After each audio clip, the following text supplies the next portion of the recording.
Bienvenidos y bienvenidas. Estamos en un nuevo episodio de este videocast que lo hemos llamado Desde la Ribera. Hoy, en la serie que nos convoca, aquí con estas otras dos mujeres, que hemos llamado Mujeres Biodiversas. Este episodio tiene que ver con las experiencias pioneras a nivel de Colombia y a nivel del mundo en torno a lo que se refiere a lo que es el pensamiento y la acción, que se ha venido desarrollando en torno a esta relación entre ecosistemas y cultura. ¿Y en relación a qué? En relación a cómo podemos incorporar, cómo se fue incorporando esa perspectiva de género en el cuidado del agua. O sea, el cuidado del agua es que los tiene en el día de hoy. Entonces estamos aquí con Pilar Trujillo, gran amiga. Estamos acá con Dafna Ángel, gran amiga.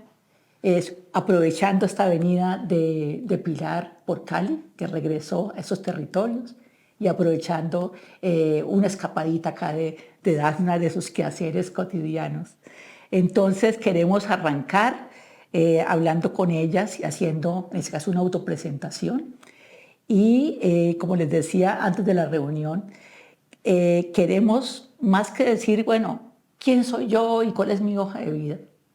Queremos sobre todo ver cuál fue ese momento de su vida, de la vida de cada una de ustedes, en la cual llegó ese clic donde ustedes dijeron, yo quiero realmente trabajar en este tema que nos está convocando hoy. O sea, ¿cómo es que las movilizó a ustedes? ¿Cómo es que ustedes dieron esa posibilidad? Bueno, y a partir de allí poder ver cuáles fueron esas experiencias que ustedes participaron y al final, por supuesto, nos gustaría muchísimo poder ver cuáles son los desafíos actuales frente a esta incorporación de la perspectiva de género en el cuidado del agua y la biodiversidad. Entonces, hoy estamos aquí, queremos arrancar este episodio y es muy importante para todos nosotros y nosotras tener su suscripción, tener su like y también, por supuesto, la posibilidad de tener un aporte para poder seguir siendo un canal independiente. Entonces, Pilar, cuéntanos a ver cómo es que fue ese clic en tu caso. Bueno, pues muchísimas gracias. En primer lugar, una maravilla estar con ustedes dos, Dafna, tanto tiempo sin verte. Es todo un placer reencontrarte porque sé de tus calidades en el trabajo ambiental y eso me emociona mucho que nos podamos volver a ver. Y Vini, pues amiga de toda la vida, de muchos años, es muy lindo, muy honrada de estar aquí, pero también feliz de ver detrás de esa cámara a Laurita, mi sobrina caleña, a quien he conocido desde Costa Rica cuando nació. Bueno, cuando me formulaste la pregunta, me pregunté cuál había sido, la verdad, yo no había pensado en el asunto como con seriedad. Y sí, yo creo que hay ese clic, porque hay muchas cosas que lo conducen a uno a llegar donde está y de pronto tu vida da un giro y tú ni te la pillaste. Cuando te diste cuenta estabas en otra cosa, pero además apasionadísima.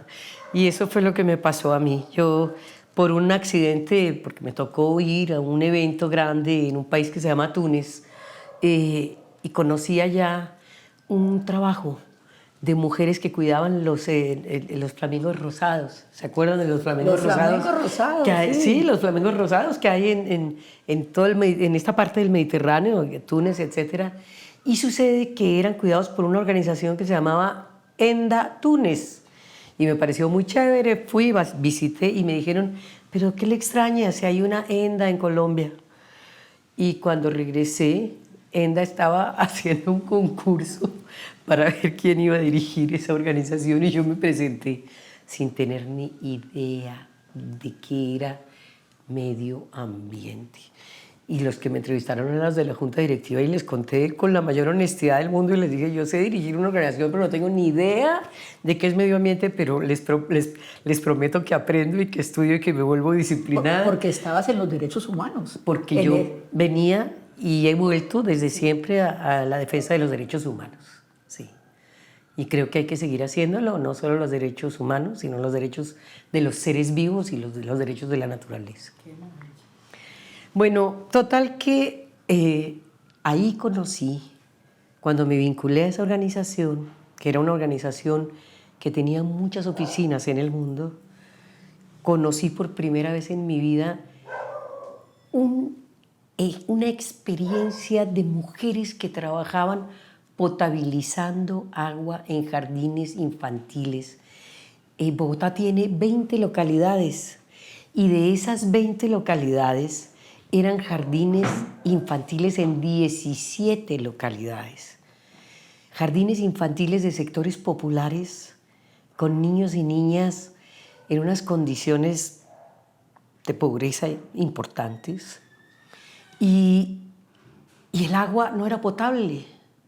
Y las mujeres pasaban horas de horas hirviendo agua en unas ollononas impresionantes hasta cuando se metieron en la experiencia de la construcción de una tecnología socialmente apropiada que se llamaba filtros lentos de arena.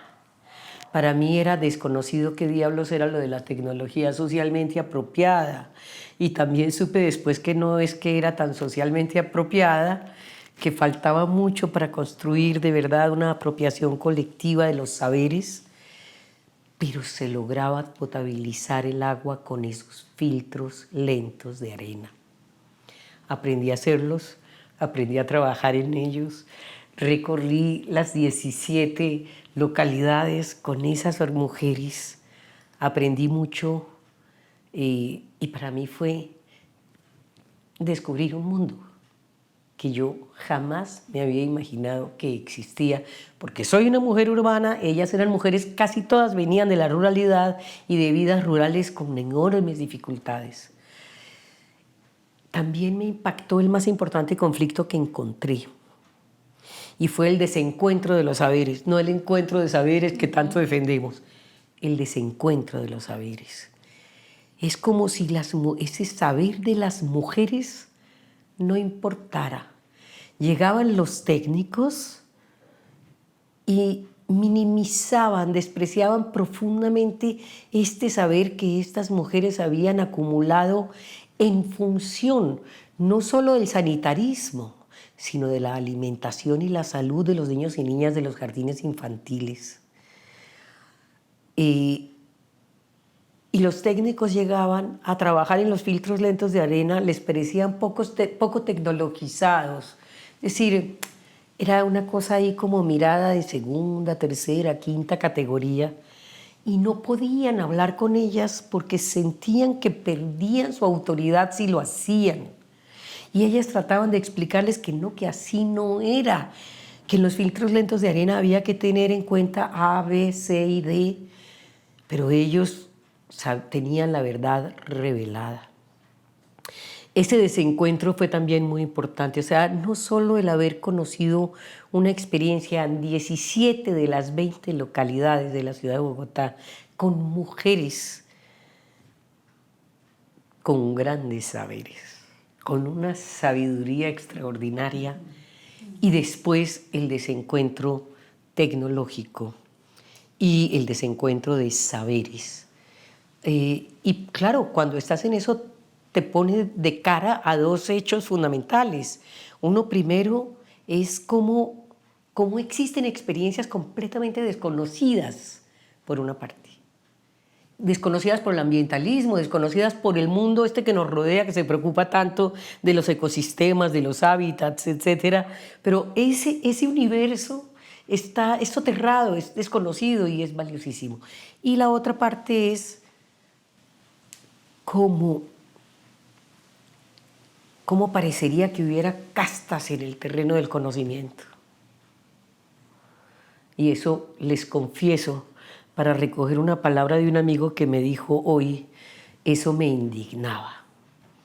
Me indignaba saber que ese saber no importaba, y entonces decidí con las personas con las que trabajaba que ese saber iba a importar. Y que no éramos nosotras las que lo íbamos a hacer importante, eran ellas, pero nuestro trabajo consistiría en facilitar las posibilidades de que esas mujeres por alguna vez en su vida y a partir de ahí tuvieran voz, y la tuvieron. Y estabas hablando en esa oportunidad del derecho al agua. O sea, algo súper elemental y más viéndolo en Bogotá, en un área urbana. Sí. O sea, entonces fue el acercarte a hacer el clic con el derecho al agua y esos saberes y demás. Es que fíjate que esto que parece una anécdota, Vini, en realidad es parte de la vida misma, porque está el tema del derecho al agua, sin la más mínima duda, pero está el tema de género, está el tema de las profundas resistencias que existen para aceptar un enfoque distinto al patriarcal. Eso, por ejemplo, a mí me parecía, creo que fue de lo más importante. Pero también, aparte del derecho al agua, la defensa misma del agua. No solo el derecho a, sino la defensa del agua. Sí, la recuperación, por ejemplo, de cuerpos de agua, la recuperación ecosistémica, microecosistémica que las mujeres hacían. No se imaginen ustedes en localidades como Bosa, Ciudad Bolívar, Usme, Suba, en todos los... estoy hablando de una Bogotá que es una ciudad que tiene más del 60% rural de su territorio, donde nace el agua y donde es apropiada por muy pocos. Ahí se habla también del derecho al agua. Sí, exacto. Ahí dejo porque si no, y ahora vamos a seguir. Dafna, entonces, ¿cómo fue ese clip para ti? Pues Vini, primero que todo también muchas gracias por esta invitación. Maravilloso espacio, maravilloso poder compartir contigo, Pili, estas charlas tan ricas siempre. ¿Cómo fue ese clic? ¿En qué momento hubo un enganche? Cuando tú me planteas esa pregunta, realmente yo no tengo un momento específico y te voy a contar por qué. Me imagino. Yo crezco en un hogar donde mi madre, Rita Escobar Uribe, comunicadora social, actriz, psicóloga, hace parte del movimiento feminista, es fundadora de Cinemujer. Y siempre el tema de mujer estuvo en mi hogar, siempre el tema de género y de las luchas de las mujeres estuvo ahí presente.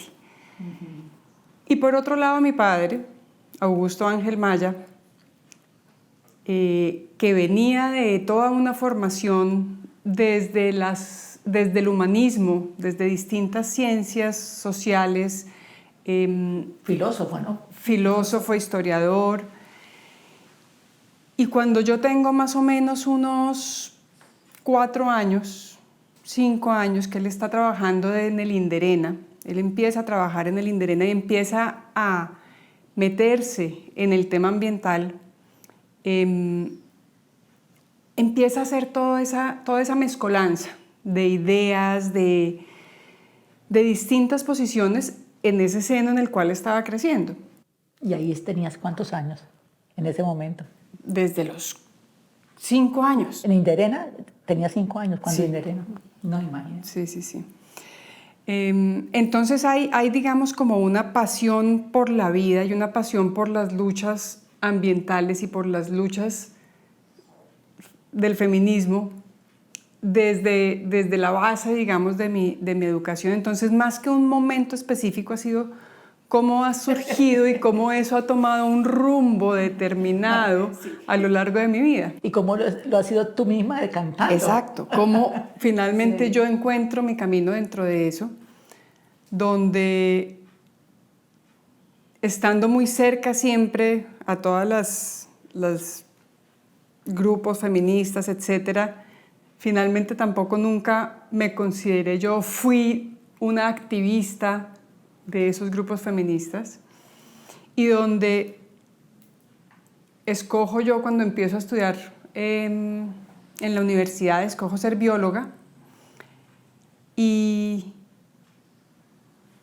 curiosamente en ese momento hubo una separación de las luchas ambientales.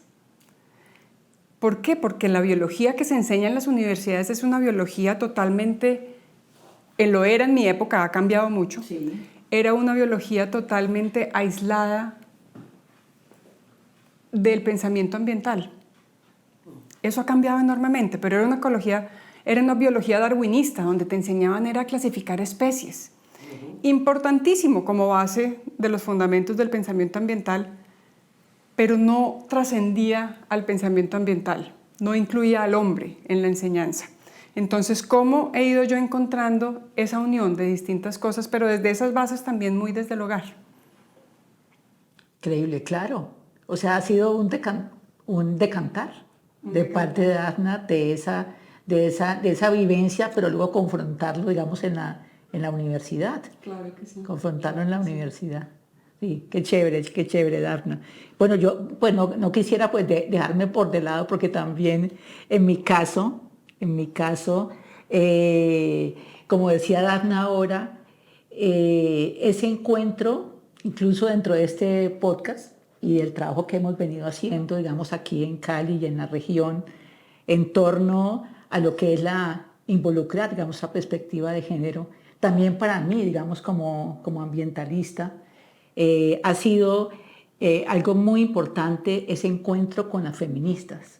Y como dices tú, igual, no siendo feminista, me meto con las ambientalistas y decimos, vamos a hacer una simbiosis.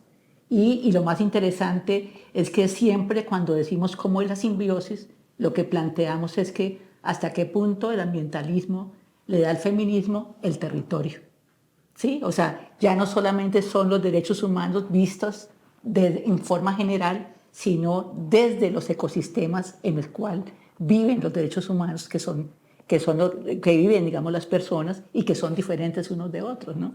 Entonces, digamos, en mi caso, digamos, ha sido, digamos, como esa, digamos, la experiencia, pero sobre todo una cosa muy importante que decíamos en la preparación de todo esto, Dafna y Pili, era el cómo el feminismo me planteó a mí como ambientalista el tema del cuidado. El cuidado. Y cómo entonces desde el cuidado, lo que estamos planteando, digamos, desde el ejercicio que estamos haciendo, y que pienso que es algo muy importante, porque yo diría que esas lecturas de lo que vamos a ver ahora en todas las experiencias pioneras empiezan a mostrar eso, esa relación entre esos derechos de la naturaleza con los derechos humanos y cómo es que se intersectan allí. Entonces, Vini, perdona, Sí. te comento ahí una cosa, y es que yo creo que también es las diferentes formas de ser feminista.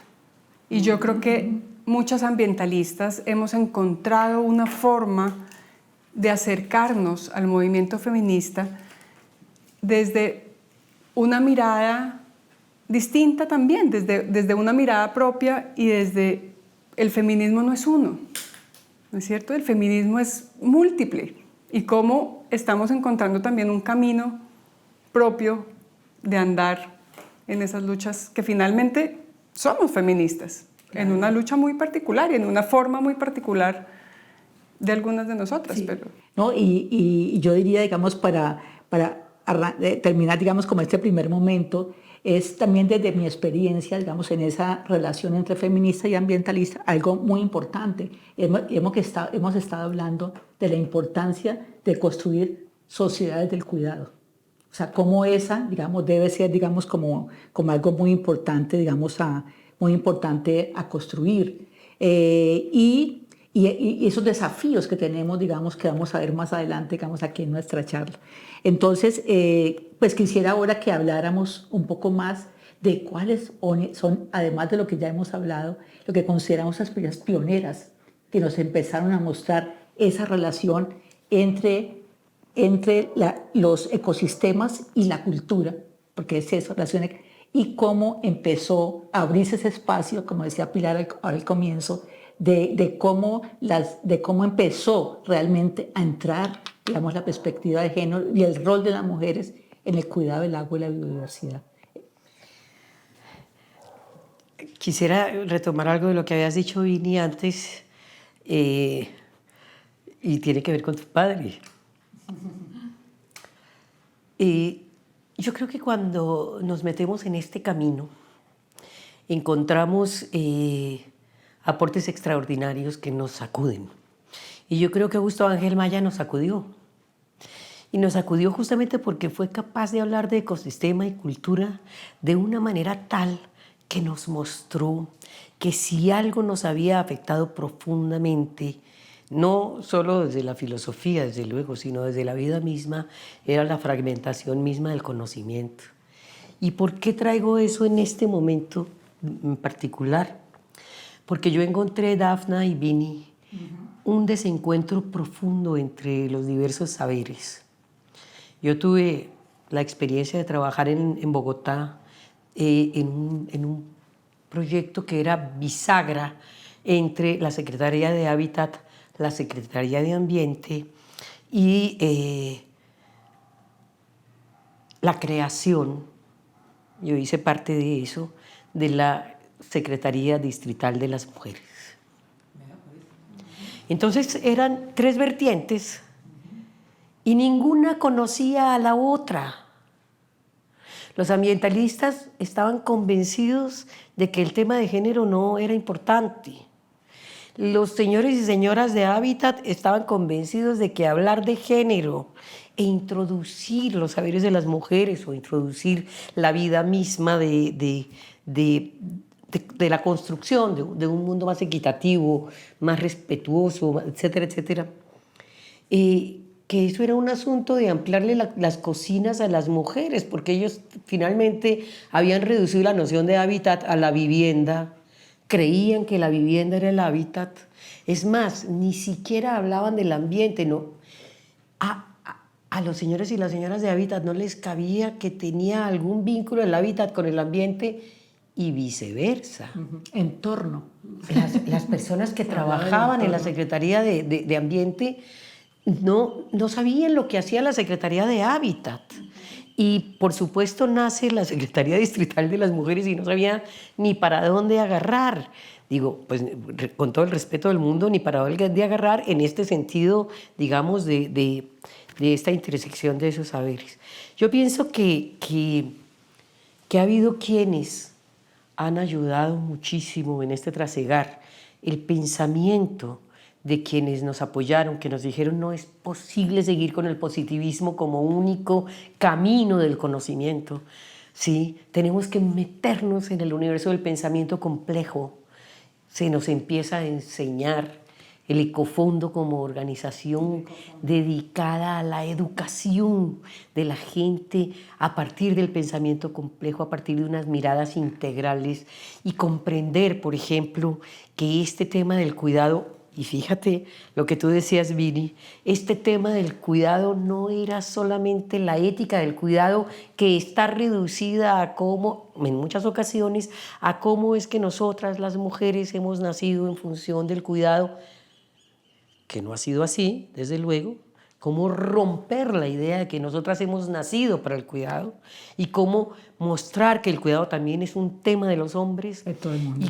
y cómo comprender, aún más importante, que el tema del cuidado no se reduce a la vida cotidiana y familiar, que el cuidado es el cuidado del ecosistema, es el cuidado del ambiente, es el cuidado del planeta, es el cuidado del territorio. Así es. ¿Y cómo comprendemos entonces que las mujeres hemos sido defensoras y cuidadoras del territorio y de la biodiversidad?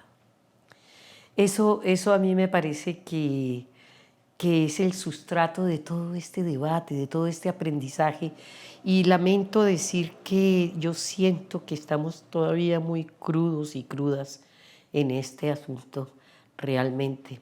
Pienso también que yo sí decidí inscribirme en una vertiente del feminismo clarísima, que es el ecofeminismo.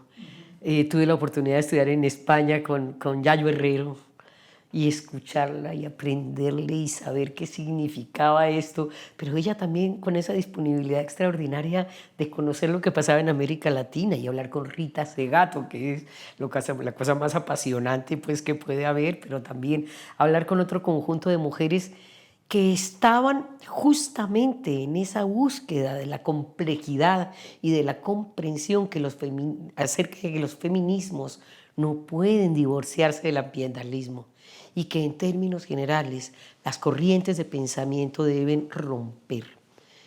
de manera definitiva con el positivismo. Eso creo que fue un gran apoyo, porque entonces eso le permite a uno cambiar, comprender, meterse en otras cosas. Decidimos hacer formación con todas esas mujeres que les acabo de comentar. Y eso fue una cosa muy interesante. Pilar, hay una cosa y es que es también cómo nos acercamos a distintas formas de hacer ese cambio, a integrar ese pensamiento ambiental desde las mujeres, pero en cómo pensamos el mundo, sí, en cómo interactuamos con el mundo. Y cómo interactuamos con el mundo es desde la familia, desde el hogar, desde nuestra profesión, desde nuestros grupos sociales, desde nuestra ciudad, los espacios urbanos, los espacios rurales, cómo habitamos la ciudad, cómo cultivamos el campo, cómo las mujeres están en cada uno de esos espacios, pero también cómo las distintas tecnologías son pensadas también por o para las mujeres. ¿Qué tanta de las tecnologías del campo están siendo pensadas por las mujeres? ¿Qué tanto del cuidado del campo y de la ciudad está siendo pensado por mujeres, diseñado por mujeres? ¿Qué tanto está teniendo en cuenta, digamos, esa mirada también de género, pero no solo de género, sino interseccional muchas veces, ¿no es cierto? Si ya ahondamos un poquito más en las necesidades también de los territorios. Pues yo creo que poco. De hecho, yo creo que muy poco. Yo creo que ese es parte de los desafíos de esa tercera pregunta que nos has hecho. Sí. Ese es parte de los desafíos, porque la verdad es que nosotros seguimos teniendo ese divorcio, porque es un divorcio de la tecnología pensada en función de la técnica. Ahí hay diferencias, ¿no? Es una tecnología pensada en función de la producción, en el caso concreto del agua. Entonces, yo recuerdo que uno de los grandes discursos es que siempre se nos dice, bueno, digamos como los ejemplos, ¿no? ¿Cuál es el uso diferenciado del agua por parte de mujeres y hombres? Entonces, claro, nosotras sabemos que en lo doméstico tenemos una relación mayor con el agua, que en la salud también lo tenemos, que en el cuidado también lo tenemos, pero que los hombres, en cambio, tienen una relación con el agua en términos de la ganadería, de la industria, aunque cada vez hay más mujeres pescadoras. Sí, vieras en Asia, en África. Pero bueno, efectivamente de la pesca, de la industria, de la ganadería, de la agroindustria fundamentalmente. Y pienso que es muy poco, Dafna. Sí. Y ese es uno de los más grandes desafíos, pero además, entre otras cosas, porque ¿cuál es la armonización que existe entre unos y entre unas y otras propuestas? Miren, por ejemplo, esto.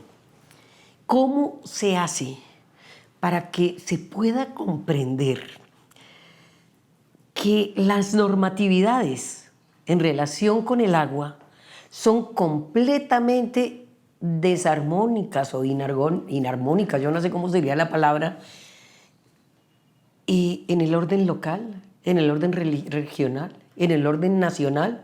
Cada cual va pensando por su lado, así como pasaba con Hábitat, Ambiente y Secretaría de Mujeres en Bogotá, así pasa con los diferentes niveles y con las diferentes escalas.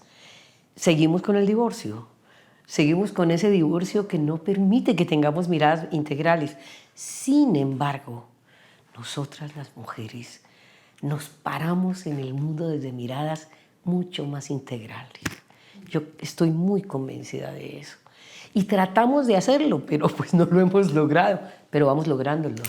Y yo sí pienso, por ejemplo, que esta sucesiva exigencia de las mujeres en las reuniones nacionales e internacionales, regionales latinoamericanas, que se vienen haciendo desde hace años para acá, acerca de pedir, oiga, armonícense por favor los niveles de las autoridades, de donde se toman las decisiones, recójannos como propositoras reconózcannos como mujeres que tenemos algo por brindar y no solo por aprender, no solo somos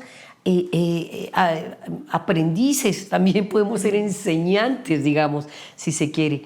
Todo ese tipo de cosas a mí me parece que tiene que ver con esto que nos estás preguntando, Vini, porque es parte de esa vida cotidiana y como tú lo indicas, es cómo nos paramos frente a ese conocimiento también, cómo nos relacionamos con el conocimiento. A ver, Dafna, ¿cuáles te surgieron a ti como esas pioneras, esas experiencias que ves tú tan importante en este tema que tenemos, en estos desafíos que tenemos?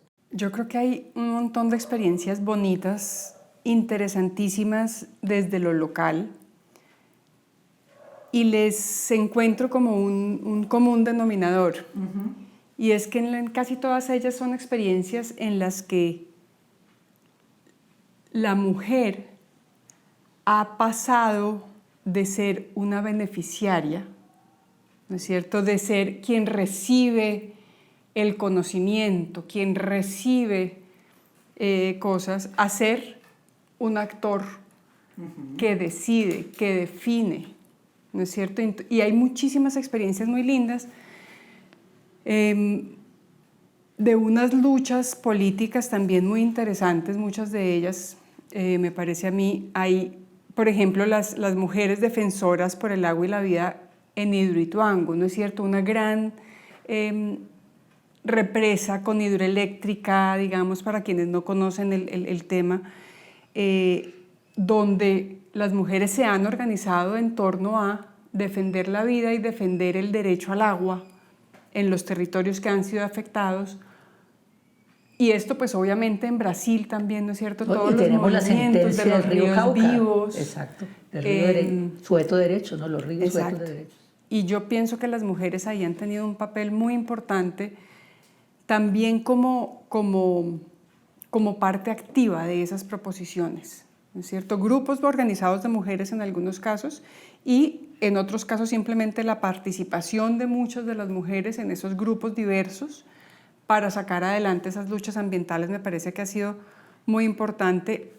Aquí en Cali, donde estamos hoy en esta charla tan chévere de experiencias, por ejemplo, como la de las mujeres afrocolombianas en Hormiguero, en una parte de este territorio de Cali, donde esa interacción de cómo es la relación de unos pueblos ancestrales con el agua ha permitido que haya también un reconocimiento de que allá puede ser diferente. Y en ese territorio donde es una zona de inundación del río Cauca, esas luchas, y en este caso en gran medida liderada por una mujer afrocolombiana, ha permitido que se reconozca diferencialmente la posibilidad de habitar el territorio, en este caso con costumbres ancestrales como son las casas en palafitos. Cosas de este estilo que yo pienso que adaptarnos a ese subir y bajar del río, ¿no? Exacto. Y no simplemente poner un jarillón. Sí, exacto, exacto. ¿Cómo podemos convivir con las dinámicas del agua desde el conocimiento ancestral y cómo las mujeres pueden llevar esa bandera, ¿no es cierto? No solamente estar los hombres ahí, sino en este caso ser una mujer líder comunitaria que haya podido llevar esa bandera durante muchos años. En Putumayo también hay una experiencia súper linda de mujeres tejedoras de vida. Sí, las mujeres tejedoras de vida del Putumayo. Tejedoras de vida del Putumayo. Aquí las tuvimos en la COP, estuvieron acá. Que desgraciadamente acaban de perder la semana pasada a su fundadora, Nancy Sánchez, que murió la semana pasada, lamentablemente, una gran mujer que fue la que conformó esa organización que antes había sido la Alianza Departamental de Mujeres del Putumayo y que construyeron que además es un conjunto de experiencias, no una sola, sino muchas que ellas sacan adelante. Y la lucha, ¿no? por ejemplo, de las mujeres en ese tema que han trabajado ellas a tanta profundidad en el Putumayo, y es la relación con la minería. Sí. ¿no es cierto? Cómo defender los ríos de la presión minera, defender las necesidades y los derechos de unos mineros artesanales y defender los ríos de otras formas de minería también. Y ahí entonces, claro, empiezo yo a pensar en esas experiencias pioneras y digo, muy complejo de todas formas, cómo todas estas experiencias nos muestran semillas desde los territorios. Sí, y no todas son del pasado. O sea, hay experiencias pioneras en el hoy. En el hoy. Retomando esas experiencias del En pasado. el hoy, exactamente. Sí, experiencias del pasado. Exactamente. Y cómo es que pioneras son todos los días dependiendo de qué se está haciendo, ¿no es cierto? Han habido movimientos que vienen de muy atrás, ¿no es cierto? Pero como en muchas temáticas los pioneros son hoy. En el tema minero, las mujeres han sido quienes han ido allá con las bateas a sacar oro en los ríos. Pero realmente más allá de eso, Sí. realmente los territorios han estado teniendo necesidades muy particulares que tienen que ser atendidas por pioneras dependiendo de las necesidades de cada momento. Entonces, digamos, lo pionero también se va adaptando a las necesidades del momento. En el tema minero, para mí, hay muchas innovaciones actualmente en la forma de acercarse a eso.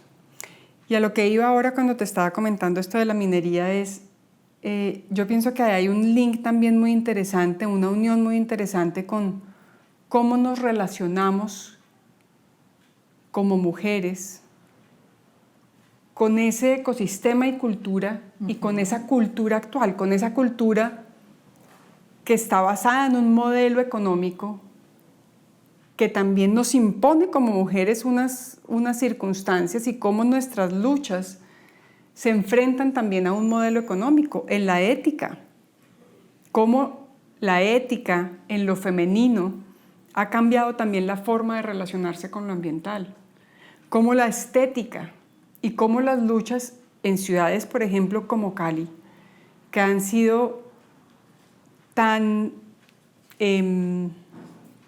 heridas por un conflicto con el narcotráfico y por la estética del narcotráfico, cómo las mujeres también nos enfrentamos a esas estéticas culturales desde una mirada de la mujer, del cuidado y del relacionamiento con el ambiente.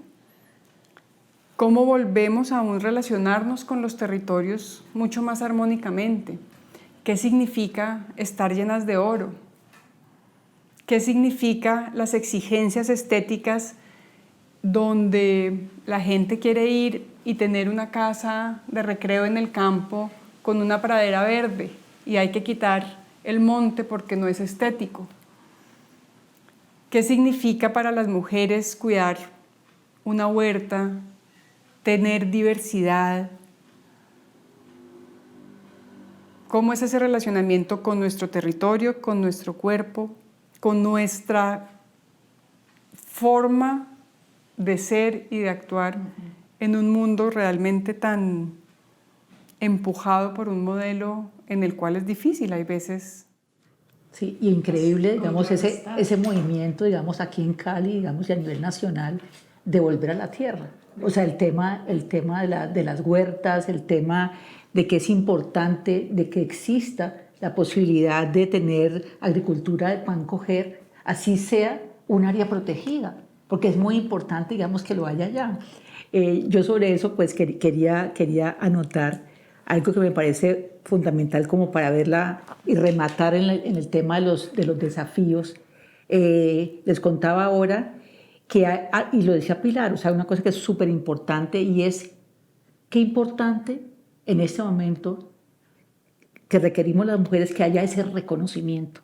Necesitamos ser reconocidas y ser reconocidas de esos saberes, pero también requerimos acciones afirmativas, o sea, que garanticen realmente el participar, el hacer parte de los procesos, el ser emprendedoras, el meterse en todos los temas de turismo, naturaleza, agroecología y Y lo que estamos viendo en el hoy, o sea, como estas experiencias pioneras en el hoy, estamos viendo de que hay unas grandes luchas importantísimas, y les contaba ahora de que en este momento está en el segundo debate del Senado la ley híbrida, que es la ley que quiere reconocer y afirmar el rol de la mujer. Entonces, muy importante la creación de la Red Nacional de Mujeres que se plantea allí, y dentro de eso, cómo estas mujeres que protegen el agua y la diversidad son claves para empezar a hacer esos planes de acción a nivel regional.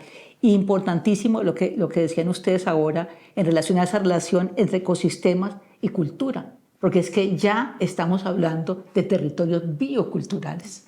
No estamos hablando solamente de ecología o solamente de derechos humanos, hablamos de la conjunción entre derechos de naturaleza y los derechos humanos, y estamos hablando desde ese punto. Cuando hablábamos de Darwin, de pronto Darwin decía hay que competir entre las especies, y lo que estamos viendo es que lo que se requiere es precisamente es lo contrario, no es competir, sino que es colaborar, y eso nos está enseñando, digamos, el hecho de sentirnos como parte de la naturaleza. Son tantas las experiencias pioneras, Vini, que yo no sé ni por dónde empezar, pero si ustedes comparando, o sea, empezaste hablando de Túnez, yo diría que volvieras de nuevo a África.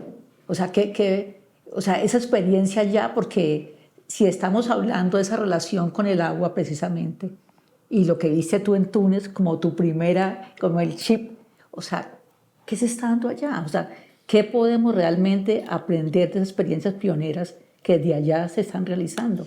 Pues mira, yo diría, yo tuve la oportunidad de vivir en Senegal algunos años, y también en algunas zonas de Marruecos, en el sur de Marruecos concretamente. Túnez fue un paso maravilloso, pero solo un paso. Pero mi vida sí estuvo un poco acendrada en esos países en donde no hay agua, como la que nosotros tenemos aquí. Es que esta riqueza de agua que nosotros tenemos es inimaginable. Realmente esto de poder abrir una llave y salga el agua, o subir aquí al Fucha y ver cómo... me ubiqué en Bogotá, perdón. Sí. O tener el río Cali, el río Pance. Los 7 ríos y todo perdón. Sí. Me ubiqué en Bogotá. Pero miren que yo aprendí mucho de esa búsqueda del trabajo de las mujeres en relación con el agua. Los ejemplos históricos de que las mujeres y los niños son los que más tienen que acarrear el agua porque tienen que ir, sí, entonces se nos muestra eso como el ejemplo más generalizado. Ese ejemplo no está tan generalizado en América Latina como sí lo está en África. Es un hecho que las mujeres tienen que transitar kilómetros de kilómetros por agua, que los niños y las niñas tienen que... Sí, es decir, es más allá que aquí. Eso no quiere decir que aquí no se presente, desde luego. Eso quiere decir que es que aquí hay donde ir a buscarla. Sí, hay donde ir a buscar el agua. Es que allá hay que saber dónde la hay. Y entonces es salir a veces del desierto para buscar la selva, ¿sí?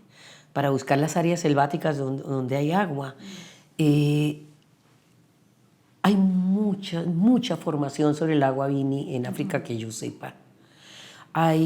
Yo participé en varias experiencias sobre manejo del agua, pero también vi cómo la gente trataba de defender el agua que tenía, y llegó la empresa multinacional francesa Danone, instaló máquinas gigantescas de agua en plenos desiertos.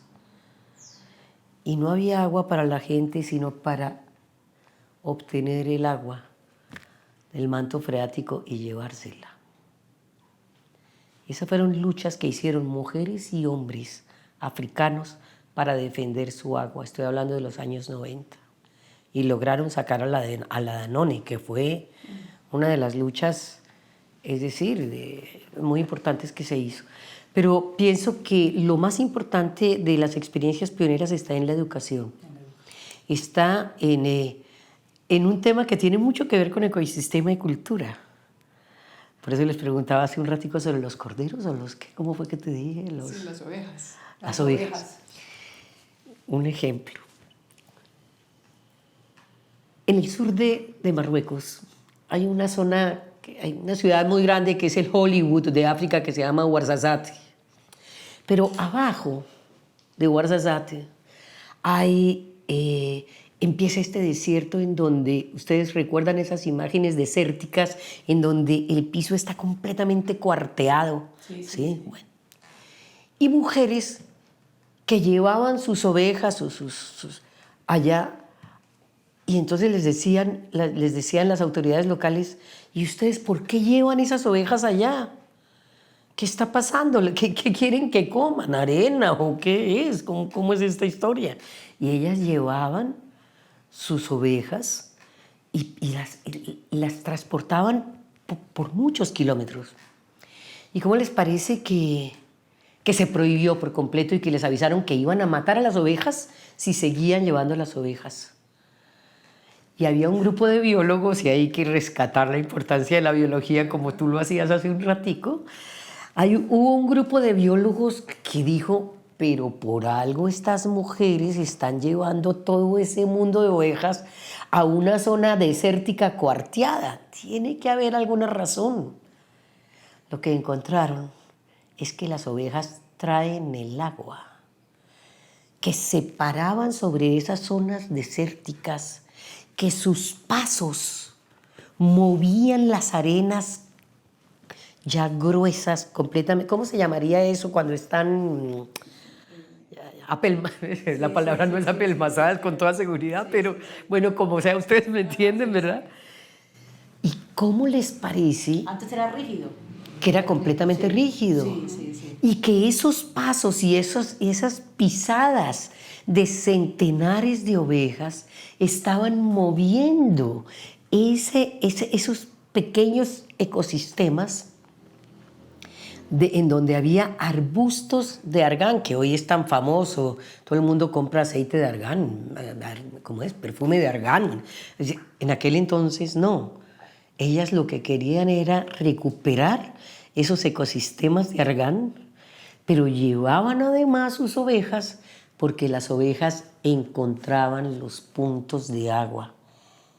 Bueno, y era un saber, digamos, de parte de las mujeres, sí, que los llevaron allí.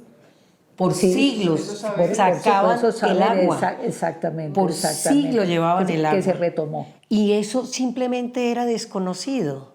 Se creía que era como que el agua brotaba como por bondad divina, sin comprender realmente que esas mujeres sabían que sus animales domésticos, como decían ellas, llamaban el agua. Llamaban el agua. ¿Qué fue lo que me pareció pionero? Lo que fue muy pionero es que esa investigación que hizo ese conjunto de biólogos la empezó la organización con la que yo trabajaba.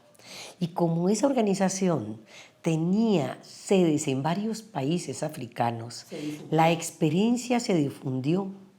Y eso quiere decir que hubo un momento en que en Ghana, en Burkina Faso, en Nigeria, en zonas desérticas de Níger, incluso en Mozambique y en el norte de Tanzania, se empieza a llevar por primera vez, se empieza a llevar ya de manera deliberada, ahora estudiada por la biología, ahora estudiada por la ecología, y empiezan a obtener agua en las zonas desérticas. Qué maravilla. Y yo pienso que esa es una experiencia que aquí desconocemos por completo, vean que las dificultades que me ha dado contárselas a ustedes. Y que podríamos aprovecharla. Sí. Entonces yo diría, para finalizar, ¿cómo resumiríamos?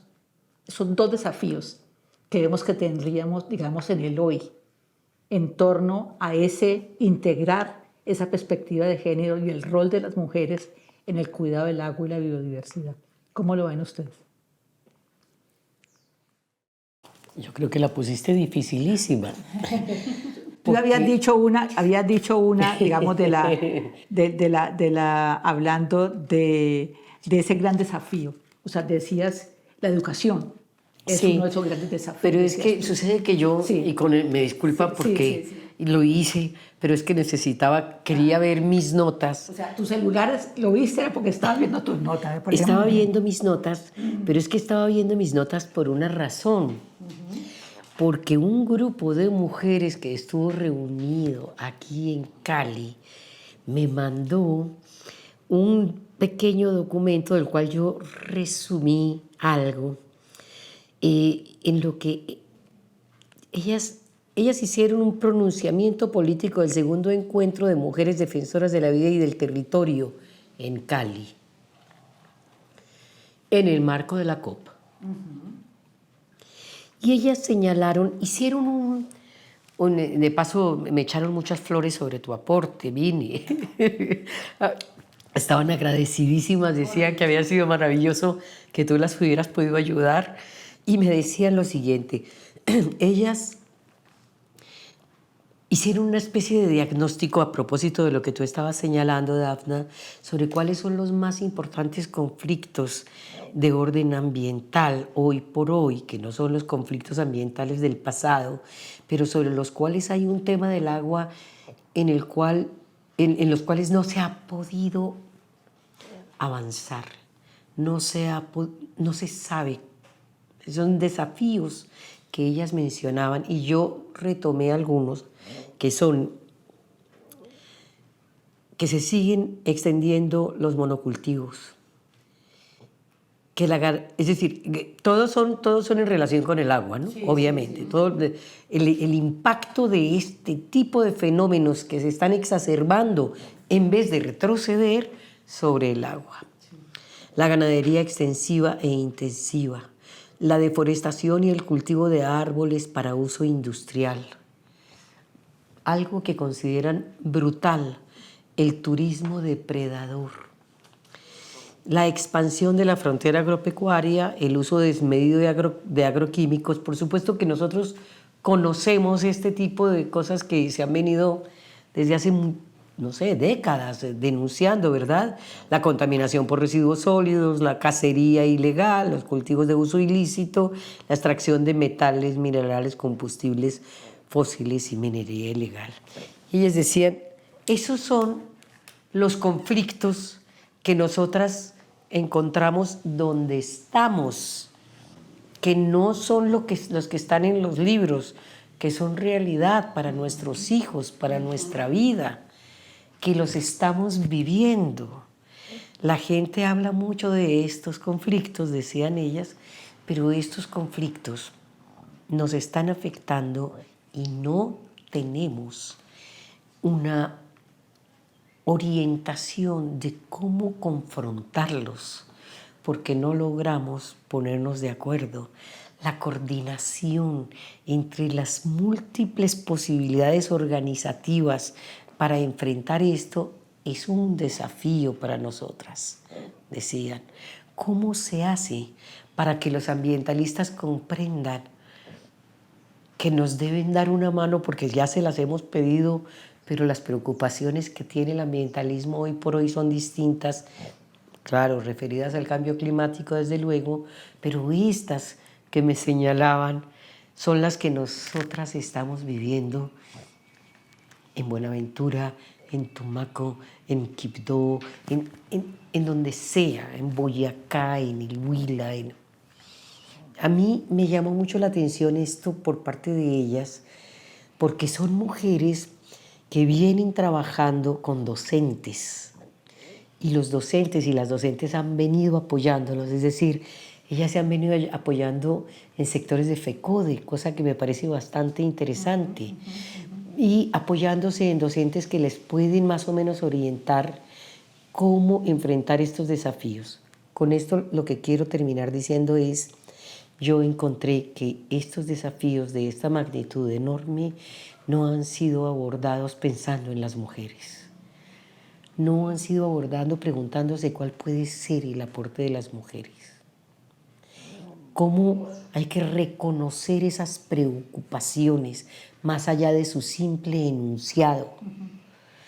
Cómo poder examinarlas de tal manera que ellas se sientan, ¿no? No solo tenidas en cuenta, sino realmente consideradas como lo que Dafna nos decía hace un momento, como protagonistas de las transformaciones ecosociales que hoy, y socioecológicas que hoy por hoy deben estar presentes. Yo las escuchaba a ellas, yo les cuento que esto no fue gratuito, fue que cuando me llamaron ustedes para contarme que podíamos hacer este podcast con Dafna y todo eso, yo me reuní con varias de ellas y por eso tengo estas notas. Y entonces, y que estuvieron en este evento y que fueron parte de este pronunciamiento y había que verlas hablando, caray, cómo se preguntan y un poco para dónde cogemos, pero sobre todo un poco cómo podemos ser visibilizadas. Y eso de que las mujeres sigamos siendo invisibles a mí me dio como un mazazo en la cabeza. Entonces estás hablando, digamos, de que un gran desafío es esa visibilización. O sea, de las preocupaciones, exacto, y de las propuestas desde las mujeres. Exacto, y ese reconocimiento, digamos, de lo que se está proponiendo, de esos saberes. A ver, Dafna, ¿cómo cerramos acá? Vini, yo creo que hemos nombrado varias veces el cambio cultural. Y yo cerraría con la necesidad real de hacer ese cambio cultural que debe incluir un intercambio de conocimientos. Y un intercambio de conocimientos es entre mujeres y hombres, entre generaciones, sí, entre distintas formas de habitar del territorio de distintos territorios. Así es. Cómo se cuida el agua en África, en Asia, en otras partes de América, en otras partes de Colombia y cómo se cuida acá, en este sector del Valle del Cauca. Esos intercambios de conocimiento siguen siendo esenciales para poder aproximarnos con miradas diversas a ese cambio cultural. Otro aspecto para ese cambio cultural, lo nombraba Pilar hace un rato y lo reiteramos también varias veces, la educación.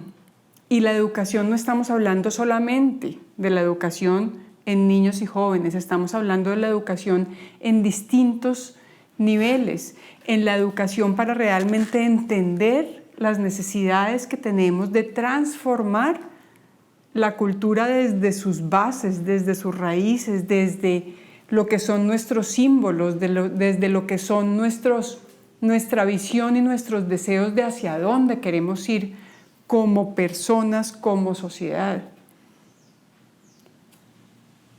Eso tiene que partir desde la educación. Y lo otro es la relación con la tecnología, ¿no es cierto? Y la relación con la tecnología es, tú lo decías con el caso de los monocultivos y de muchas cosas que se necesitan y que se están usando, la tecnología ya está.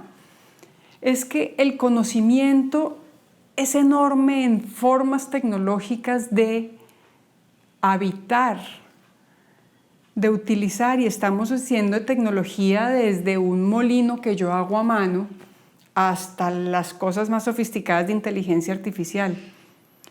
Pero ¿cómo usamos esa tecnología para realmente habitar el espacio? Para incluir las distintas partes de una sociedad. Para tener una mirada también de género de lo que es el cuidado, ¿no es cierto? ¿Dónde está el cuidado ahí y cómo realmente nos aproximamos desde esa diversidad de visiones y de saberes? ¿Cómo entonces con estas tres cosas, con ese intercambio de conocimientos, con la educación, con realmente poder usar la tecnología de una forma adecuada, podemos entonces transformar un modelo económico? Transformar un modelo económico donde el cuidado vaya más allá del mercado. Y eso me parece esencial, o sea, es un modelo económico que no esté regido por el mercado, que esté regido por el cuidado. Un modelo económico donde además ese cuidado nos permita tener, no me gusta usar la palabra desarrollo, sino más bien como el habitar el territorio de una forma positiva con la naturaleza. Y positiva con la naturaleza es positiva con nosotros mismos, positiva con la sociedad, con el ser humano, positiva con la mujer en ese cuidado. Sí, y yo diría que hay una frase muy, muy sabia, de pronto ustedes conocen también a Algisa Charria, que es una de las feministas de acá, en las cuales hemos hecho todo este ejercicio, digamos, entre feministas y ambientalistas. Ella plantea algo que me parece a mí fundamental. Ella habla de la salud de las relaciones. Claro. O sea, cómo en últimas, o sea, ese rol de las mujeres como mediadoras, ese reconocimiento de las mujeres como realmente quienes tienen unos saberes que se requieren recoger, o sea, es lo que lleva, digamos, como al fondo de lo que queremos construir, ¿sí? Cómo queremos hacer parte de esos procesos de gobernanza inclusiva alrededor, digamos, de esos temas, pero algo muy importante que decía Dafna, pero cómo los vemos no en forma general, los vemos desde los humedales, desde los páramos, desde los ríos de montaña, desde la cordillera central, donde hay una situación digamos, de la planicie, del bosque aluvial, desde los diferentes aspectos, desde la producción de piangua, las mujeres piangüeras. O sea, hay tantos escenarios, las manglares. Entonces, la situación aquí es realmente cómo esos desafíos son enormes, pero pienso que tú y Pilar los han recogido muy bien, en el sentido de que la mayoría de estos están relacionados con esa forma en que nos relacionamos, pero también esa forma en que formamos capacidades para garantizar eso que queremos, pero también para lograr ese reconocimiento y esas acciones afirmativas. Entonces, Pilar, mil gracias por estar acá. Dasma, mil gracias por recordarnos tus experiencias pioneras, digamos, tanto aquí en Colombia como a nivel internacional, esos aprendizajes, digamos, desde lo familiar, también desde lo familiar y desde lo particular de sus procesos y los trabajos, y poder nosotros traerles a ustedes aquí, digamos, esas reflexiones, estos desafíos, y poder más adelante, en un episodio nuevo sobre mujeres biodiversas, poder realmente seguir atando cabos, seguir sumando expectativas y sumando iniciativas para que esto, que es este videocast de Desde la Ribera, realmente sea eso que se ha propuesto, que es como tender puentes entre diferentes procesos para poder construir conversaciones argumentadas que no se queden allí, sino que permitan realmente generar nuevas conversaciones. Agradecemos a todos ustedes por hacer parte de esta visualización de este podcast y, por supuesto, los llamamos a la posibilidad de que ustedes puedan aportar, que puedan comentar y que puedan suscribirse. Muchas gracias. Conversaciones desde la Ribera es una iniciativa que está fundamentada en el trabajo colaborativo. Estamos aliados a múltiples colectivos con los cuales compartimos experiencias, aprendizajes, sueños y sobre todo un compromiso con la vida y la biodiversidad. Queremos que este proyecto perdure en el tiempo y que llegue a mucha gente.